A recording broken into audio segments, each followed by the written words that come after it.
দেখুন ঝোলটা ফুটে গেছে। এবার খামালু সেদ্ধ খামালুগুলো এই যে সেদ্ধ এগুলো দিয়ে দিচ্ছি। বেশিক্ষণ ফোটাবো না তো, একটা কুকারে খালি সিটি দিয়েছি।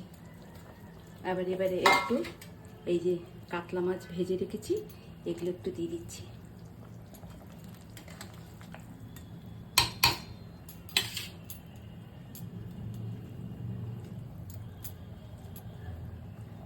খামালু দিয়ে কাতলা মাছ দিয়ে ঝোল।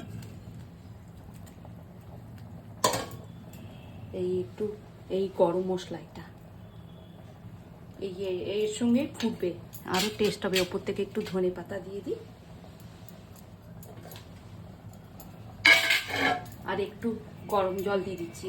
এই ভাত হচ্ছে ভাতেরই ফুটানো জলটা, গরম জলটা একটু ওপর থেকে দিয়ে দিচ্ছি, এটা টেস্ট বাড়াবে।